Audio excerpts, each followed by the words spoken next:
to another episode of the Jukebox Podcast, where music is king. It's your boy Lil Ty. And it's your boy Seven. And we back with another week we back in the track.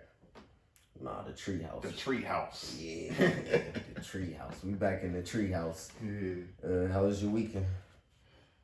I had better, but it was self-inflicted. Self-inflicted weekend. Yeah, I've been recovering all day. What y'all witnessing right now is my flu game. That's what we're gonna title this. Seven's flu game. That's exactly what we're gonna title this. But also, so last episode he said he was going on his journey. You know what I mean? His path to becoming a better him. You know, watching what he eats, watching what he takes in. Not only like food wise, but music wise and people wise as well. And in a matter of 24 to 48 hours, all that went out the window. It didn't go out the window. That is why he had his flu game. So he don't really get no brownie points for having no flu game, because he shouldn't have one to begin with. It's self-inflicted. It is. That is true. I shouldn't be having one to begin with. But we're here right now. Yes, Lord, I strayed away. But I called back on him, and I mean, we good. I talked to the big God a couple times today, and we good. You good, my brother? I'm better than I was this morning.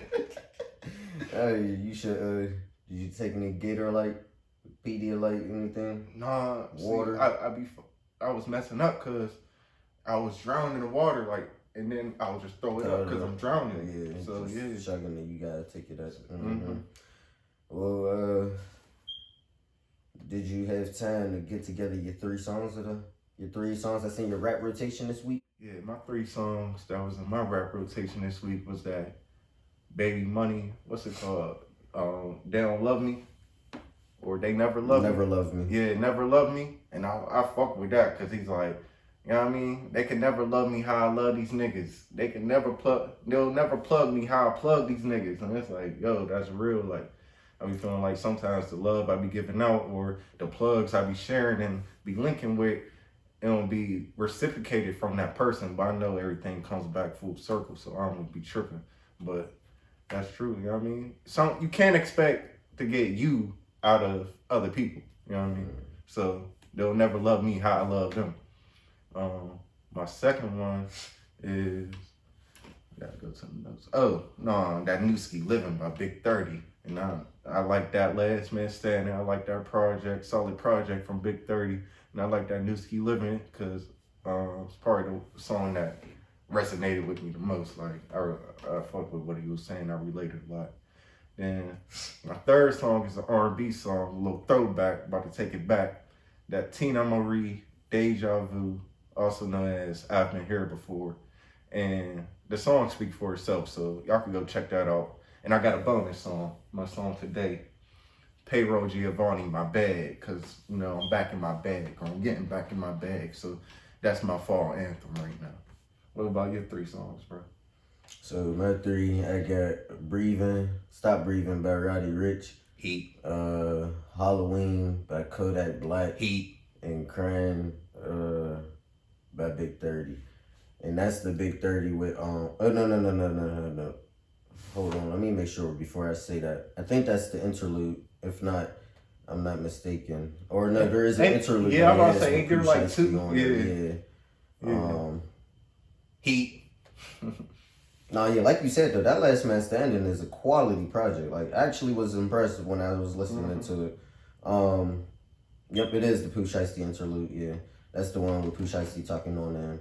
And I went to that song first because I seen Lil Baby posted it. Yeah. And I'm like, oh, that gotta be one of the ones. No, Pooh Shiesty heavy. We got on the interlude because he was like, when he was talking about being in jail, he was like, man, I'm holding this shit down, man. Let a nigga act like he want to change the TV. I'll beat some here. I'm like, damn, bro. Like, you can't chill. My life.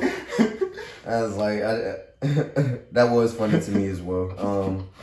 But yeah, like I said, it's a quality project from Big 30. I'm not mad at it at all. I like what he did, and I like that he don't use a lot of features. Yeah. I like that it was him, and I feel like we got to know him a little more. I mean, yeah, it was still he's talking his shit, but I feel like he was touching on a few things here and Go there deeper, when you go yeah. listening.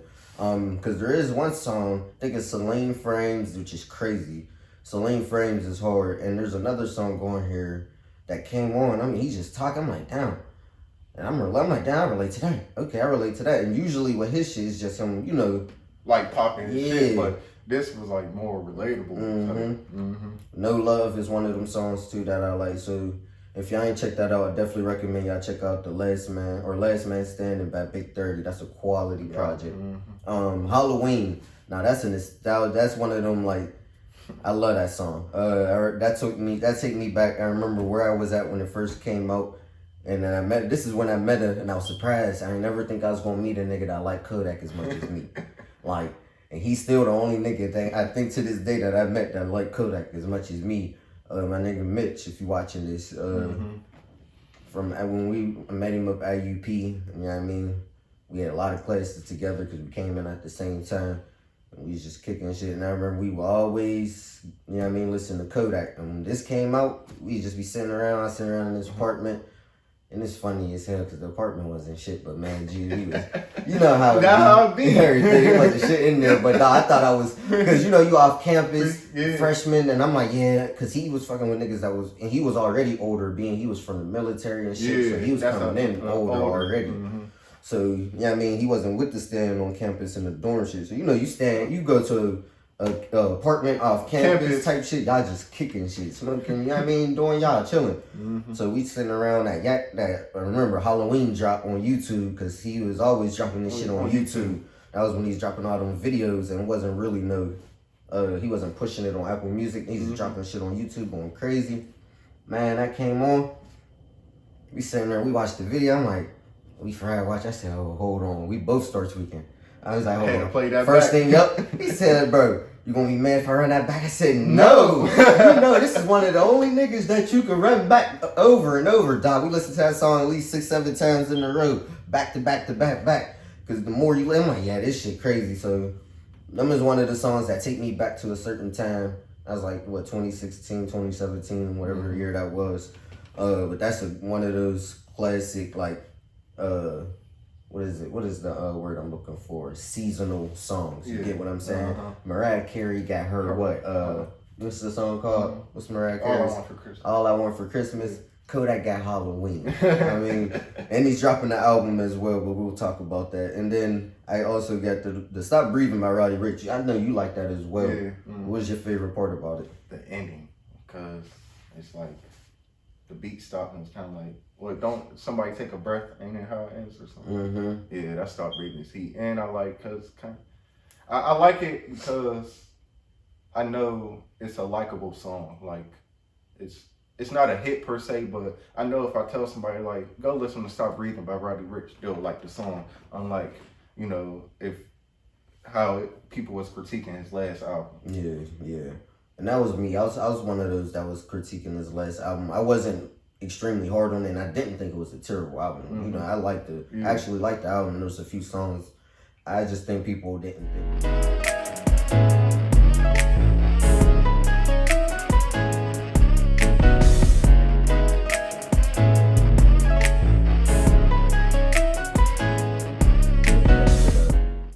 Expectation. Or and the bar that he set for himself. Please excuse me for being antisocial set. Like, with that set, it was like, man, you was thinking he was one of those top dogs, and you know he was still young coming into the game. That was only his second or first.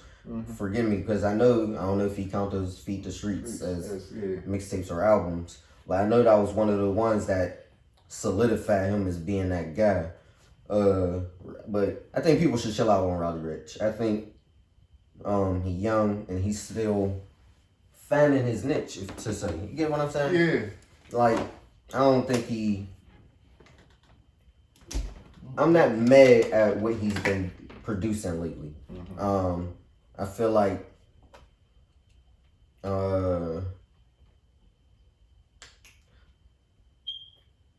he hasn't been producing the best singles, and that's okay. But I feel like features wise, whenever he's featured on something, it's nice to hear, and I feel like he does what he's supposed to do on the feature. It's a nice aesthetic value to every record. I feel like Roddy Rich is not one of the ones, because at first I thought he was in that little baby round, but then I realized that he's more in he's not quite there yet, but he's working his way there. Yeah. Hey, the flu game real over here. I'm staying alive. I'm staying alive. The flu game real over here for him, rather. I wish my chair had arms. Yeah, the flu game real for you. Hey Siri, play DJ Khaled "Staying Alive." I was I'm trying to still say alive. it low so she didn't hear me. I'm still alive. No, you said Siri. She don't know who that bitch is. Oh, yeah. That's not Siri. That's good, because I don't need it playing anyway. Then our shit get flagged for copyright infringement and all types of shit. The people know what I'm referring to. I'm staying alive. And my mans, too. I feel like that's my mood, too. I'm still alive. I'm still alive. Bro, I threw up everything. And then some. Did you learn a lesson from this? Yes. Tell the people your lesson. No, I'm not sure if I got the lesson 100%, but so far, what I learned, you know what I mean? Just stick to your word. Do what you say what you're going to do. And it's okay to deny your worldly desires. Deny your flesh sometimes. Sound like a bunch of bullshit to me. Don't let Seven trick y'all, yeah. He's still, you know what I mean? I ain't gonna get it too hard on my man. Hey, man. We all... He's still grinding. Players fuck up. We all a work in progress. Yeah, you a work in progress. I just hope now you really commit to this journey. You got it all out your system. You threw everything up. Now, that's a cleansing. That was a part of your cleansing. I was thinking about that video with Walla when he did that little detox and was throwing up. That shit was disgusting. Yeah, that's how I was throwing up. Like that shit was disgusting. Like I was like, why would he post that? I didn't get the purpose of that.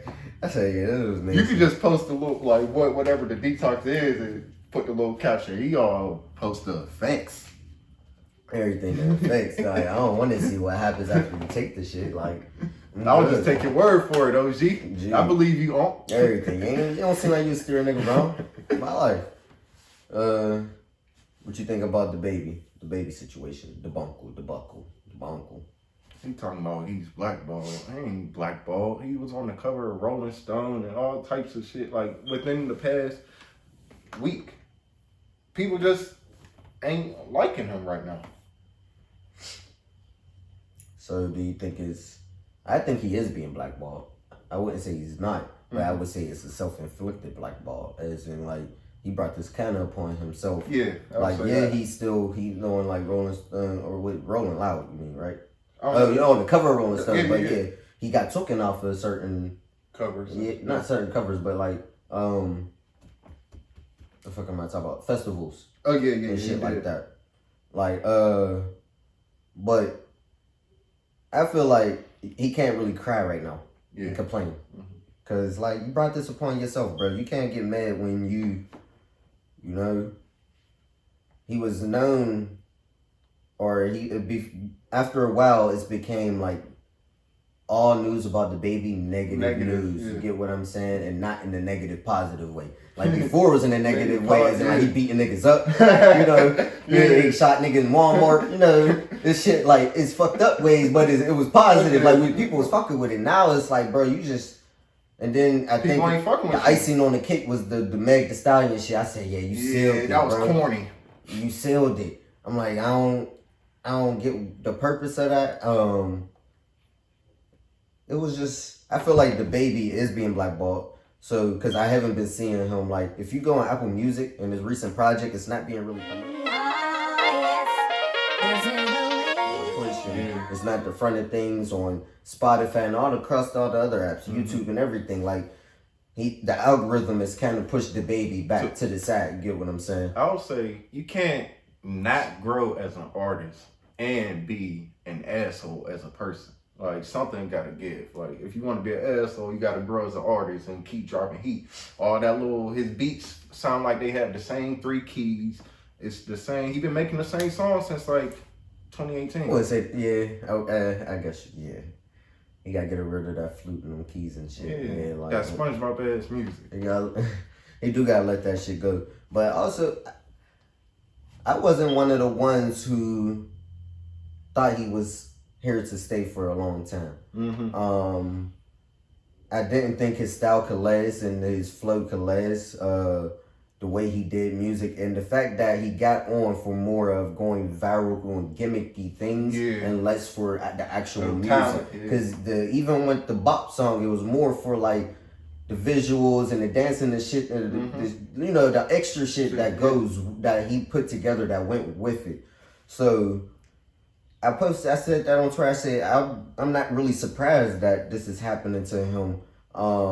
I'm actually surprised that it lasted as long as it did. Yeah. You feel me? Another thing, he's a great performer. Yes, he's a great performer. That's what I'm saying. Like videos, he was real theatrical, and the videos were shot really well, and they were over the top.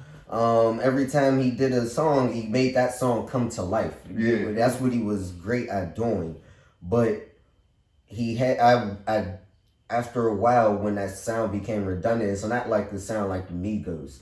I feel like the Migos sound was I felt like it did last a lot longer, but they were able to evolve and still keep their same flow, but evolve it to different sound. That's still their sound. That's still their sound. You get what I'm saying?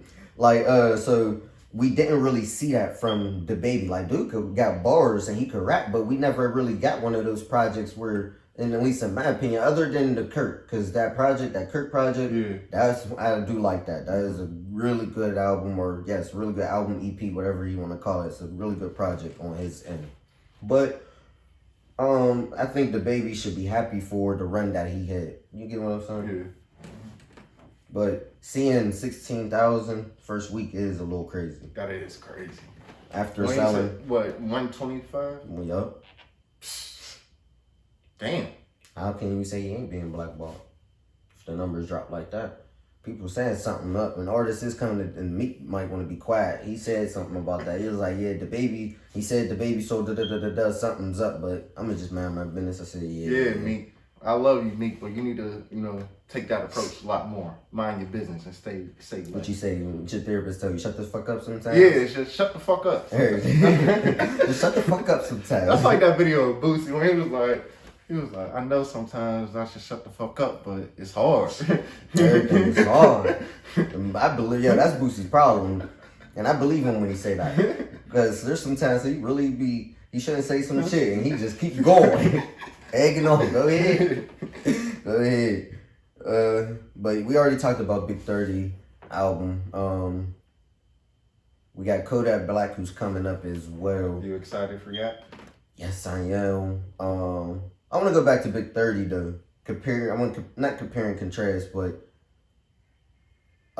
it's nice. I feel like I was a little bit like I liked each project equally well, but I wasn't expecting Big 30 to come how he did, and I feel like he kind of, in my mind, he's on that level with ESTG and shit like that. Like he was actually rapping on this shit, if you ask me. Like, and he put together a top to bottom really good album.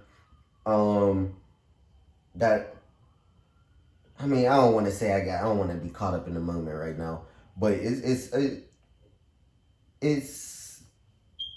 competes with his counterpart, Pooh Shiesty, and I feel like that's his. You know how Shiesty had, what is it, Shiesty Season? Is that what it is? Yeah. Pooh Shiesty Season. That's his like his Kobe moment, his Jordan moment. Yeah. I feel like Big 30's Last Man Standing is that right now for him. I think we only gonna see him go up from here as well. Yeah. Like, I'm happy with the music that's been coming out. Me too. Like you said, it's gonna be a great. A lot of young artists, a lot of newer artists that's been rapping for a while. Don't get me wrong, but they made a name for themselves, and now I feel like they're really about to take to that next level. Yes, sir. But yeah, KTB, I'm ready for it. Cutthroat Bill, Volume 1, October 7th, same day as Herb. So that's gonna be a really good day. Yeah. So don't ask me what I'm doing. I'm gonna be tapped in. And if my phone's on Do Not Disturb, do not notify anyway. And listen to music. Leave me alone. Leave me alone. Yeah, I'm ready for that though.